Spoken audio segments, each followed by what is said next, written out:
ಕರ್ನಾಟಕ ನಾಡಿನ ಜನತೆಗೆ ನಮ್ಮ ಬಸವಣ್ಣನ ಜಯಂತಿ ಆಚರಣೆ ಮಾಡ್ತಾ ಇದ್ದೇವೆ. ಬಹಳ ಸಂತೋಷವಾದಂತ ದಿನ. ನಮ್ಮ ನಾಡು ನಡ್ತಾ ಇರೋದೇ ಬಸವಣ್ಣನ ತತ್ವದ ಆಧಾರದ ಮೇಲೆ. ಬಸವಣ್ಣ ಏನು ನಮಗೆ ಮಾರ್ಗದರ್ಶನ ಹಾಕೊಟ್ಟಿದ್ದಾರೆ. ಮೊದಲನೆಯ ಸಂಸತ್ತನ್ನ ಬಸವಣ್ಣವರು ಏನು ಪ್ರಾರಂಭ ಮಾಡಿದ್ದಾರೆ, ಆ ಬುನಾದಿಯಲ್ಲೇ ಇವತ್ತು ನಾವೆಲ್ಲ ಕೆಲಸವನ್ನ ಮಾಡ್ತಾ ಇದ್ದೇವೆ. ಈಗ ಪ್ರತಿಯೊಂದು ಕಾರ್ಯಕ್ರಮ ಸರ್ವರಿಗೂ ಸಮಬಾಳು ಸಮಪಾಳು, ಯಾವುದು ಜಾತಿ ಧರ್ಮ ಅನ್ನೋದಲ್ಲದೆ ಎಲ್ಲರೂ ನಮ್ಮವರು ನಮ್ಮವರು ನಮ್ಮವರು ಅಂತ ಹೇಳಿ ನಾವೆಲ್ಲ ಸೇರಿ ಕೆಲಸ ಮಾಡ್ತಾ ಇದ್ದೇವೆ. ಈಗೇನು ಎಲ್ಲ ನಮ್ಮ ಕಾರ್ಯಕ್ರಮಗಳಿದೆ,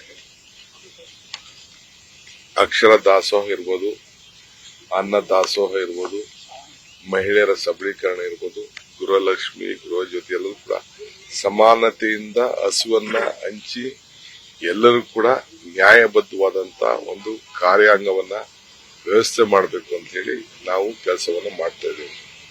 ಅದಕ್ಕೆ ನಮ್ಮ ಮುಖ್ಯಮಂತ್ರಿಗಳು ಹಿಂದೆ ಕೂಡ ಇವತ್ತು ಬಸವಣ್ಣನ ಫೋಟೋ ಇಟ್ಟು ಪ್ರತಿಯೊಬ್ಬರು ಕೂಡ ಬಸವಣ್ಣವರ ಹೆಸರಿನಲ್ಲಿ ಬಸವಣ್ಣವರನ್ನ ನೋಡಿಕೊಂಡು ಅವರ ಆಧಾರ ತತ್ವವನ್ನ ಗಮನದಲ್ಲಿ ಇಟ್ಕೊಂಡು ಕಾರ್ಯವನ್ನ ಮಾಡಲಿ ಅಂತೇಳಿ ಎಲ್ಲ ಕಚೇರಿಗಳು ಕಾಂಗ್ರೆಸ್ ಸರ್ಕಾರ ಬಸವಣ್ಣನ ಫೋಟೋವನ್ನ ಇಳಿಸ್ತು. ಈಗ ಅವ್ರನ್ನ ಸಾಂಸ್ಕೃತಿಕ ನಾಯಕ ಅಂತೇಳಿ ನಾವು ಘೋಷಣೆಯನ್ನ ನಾವು ಮಾಡಿಕೊಂಡು ಬಂದಿದ್ದೇವೆ.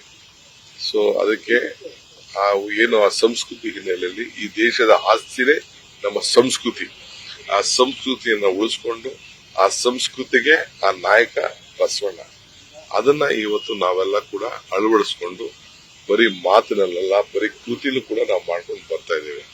ಇವತ್ತು ನಾನು, ನಮ್ಮ ಚೇರ್ಮನ್ ಸಾಹೇಬರು, ಹೊರಟ್ಟಿ ಸಾಹೇಬರು ಬಂದಿದ್ದಾರೆ, ನಮ್ಮ ಮಂತ್ರಿಗಳು ಬಂದಿದ್ದಾರೆ, ಮಿಸ್ಟರ್ ಖಂಡ್ರೆ ಅವರು, ಮಿಸ್ಟರ್ ವಿನಯ್ ಕುಲಕರ್ಣಿ, ನಾವೆಲ್ಲ ಇಲ್ಲಿಗೆ ಸರ್ಕಾರದ ಪರವಾಗಿ ನಾವೆಲ್ಲ ಬಂದಿದ್ದೀವಿ.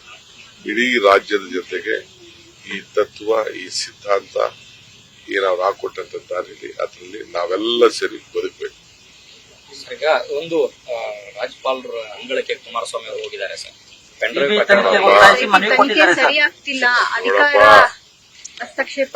ಈಗ ನಾನು ಇಲ್ಲಿ ನಾವು ಮಾಡ್ತಾ ಇರೋದು ಬಸವಣ್ಣನ ಕೆಲಸ, ರಾಜ್ಯದ ಕೆಲಸ.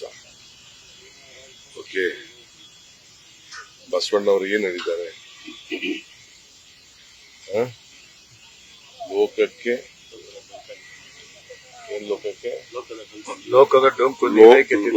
ಲೋಕದ ಡೊಂಕಕ್ಕೆ ನೀವೇಕೆ ಕಿತ್ತುವಿರಿ, ನಿಮ್ಮ ನಿಮ್ಮ ತನವ ಸಂತೈಸಿಕೊಳ್ಳಿ, ನಿಮ್ಮ ನಿಮ್ಮ ಮನವ ಸಂತೈಸಿಕೊಳ್ಳಿ. ಬೇರೆಯವರೇ ಇದಕ್ಕೆ ಯಾಕಷ್ಟು ಇದೇ ಅಂತರಂಗ ಶುದ್ಧಿ, ಇದೇ ಬಹಿರಂಗ ಶುದ್ಧಿ. ಫಸ್ಟ್ ನಿಮ್ ಮನೆ ರಿಪೇರಿ ಮಾಡ್ಕೊಳ್ಳಿ ಅಂತ ಹೇಳಿದ್ದಾರೆ ಎಲ್ಲರಿಗೂ ಕೂಡ. ಬೇರೆಯವ್ರ ಬಗ್ಗೆ ಯಾಕೆ ಮಾತಾಡ್ತೀರಿ, ಲೋಕದ ಡಂಕ ಯಾಕೆ ಹೇಳ್ತಾ ಇದೀರಿ, ನಿಮ್ ಮನೇಲಿರೋ ಡೊಂಕನ ನಿಮ್ಮಲ್ಲಿರೋ ಡೊಂಕನ ನೀವು ಕಿತ್ಕೊಳ್ಳಿ ಅಂತ ಹೇಳಿದ್ದಾರೆ. ಅದನ್ನ ನಾವು ಪಾಲನೆ ಮಾಡ್ಕೊಂಡು ಹೋಗೋಣ. ಮಿಕ್ಕಿದ ವಿಚಾರ ಮೇಲೆ ಮಾತಾಡೋಣ. ನ್ಯೂಸ್ ಫಸ್ಟ್, ನಿರ್ಭೀತಿಯಿಂದ ನಿಮ್ಮ ಪರವಾಗಿ.